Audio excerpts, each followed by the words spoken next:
Hey, we're making progress on that whole shooting sports idea in the barn.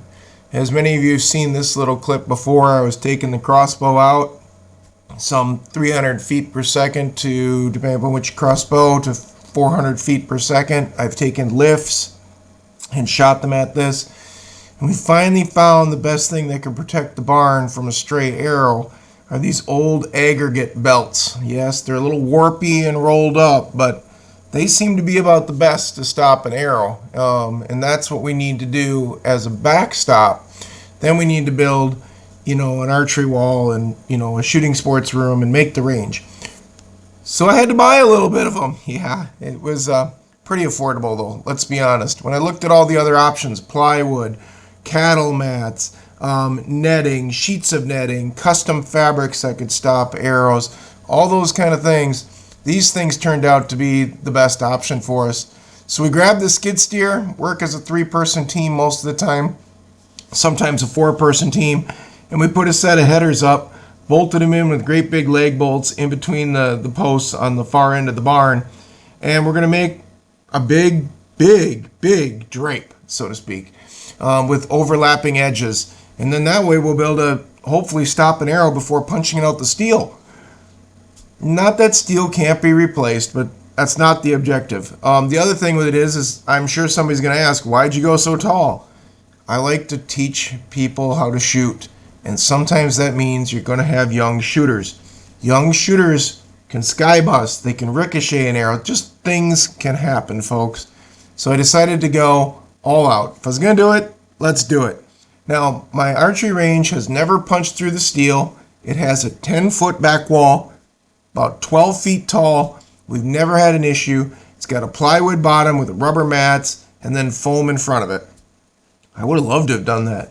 But for this set of distance, it's not affordable. See, this whole project started many weeks ago with the idea that, we just need a small room or building on the farm for all the shooting sports stuff.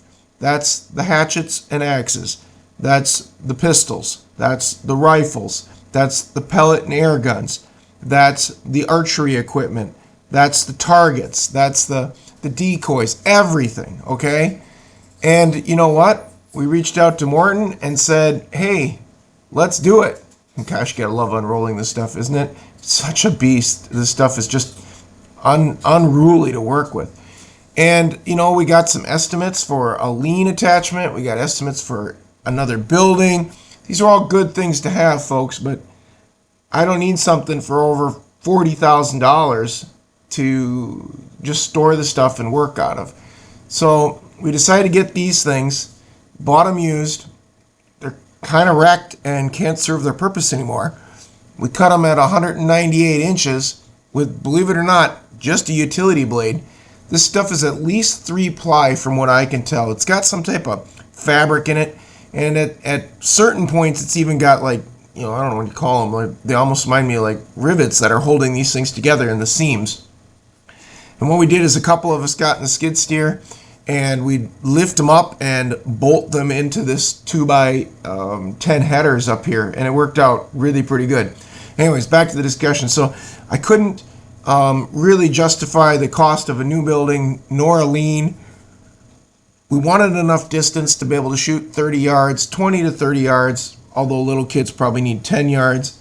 So we decided we'd take kind of an unused portion of the arena corner and turn it into what we needed. It's right up against the other side of my shop, so it makes it really nice to put heat and air into it. The only downside is this great big back wall. And we also decided we're going to do this ourselves for the most part because we can save money. So we set ourselves a budget, said, hey, let's see if we can build this for half the cost of a building. We figure bare minimum a building would cost us 40 grand. So we want to get it done for under that. And if we can, it would be nice to stay under 15. And, we'll just take our time over the next few months and do it. And the back wall is what we decided to start with. That way we could at least, even though the room and the storage and the shelves and all that isn't done, we could continue to shoot through the summer.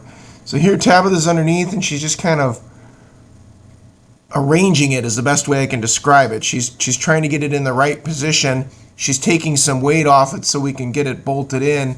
And then once we get it bolted in, she just kind of lets it drape down. It really ended up working slick. These things are about 36 inches wide. I believe the original belt was over 800 feet long. And then, the guys who, were selling it had it cut into pieces. So we had to work with pieces.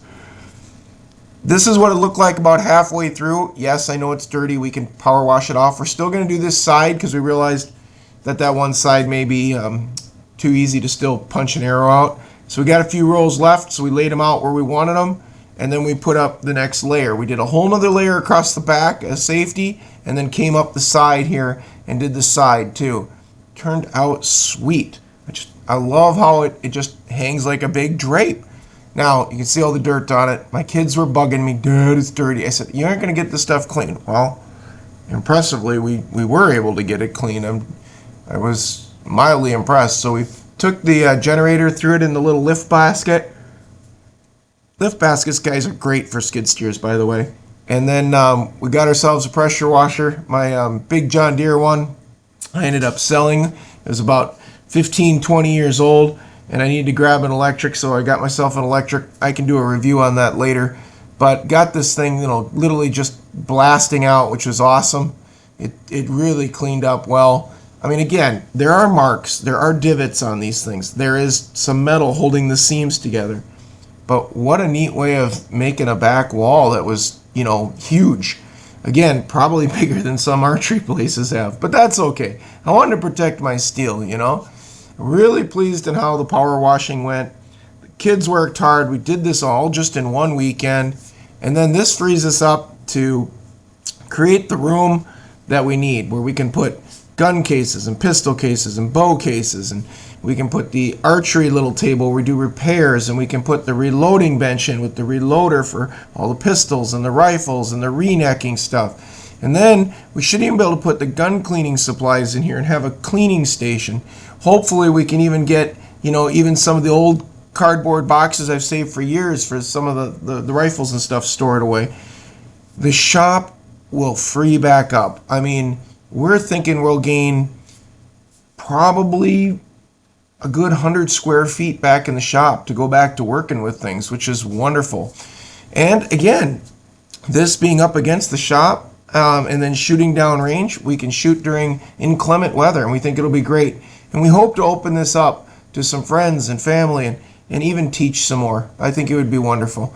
So this is how the power washing turned out. The archery oh crap back wall is in place, folks. Remember, this is not the targets we're going to shoot into, and not that part of it. That part we'll design later. This is just the oh crap section. Appreciate you liking and watching. Follow along, folks. There's going to be some more great videos as we build this project.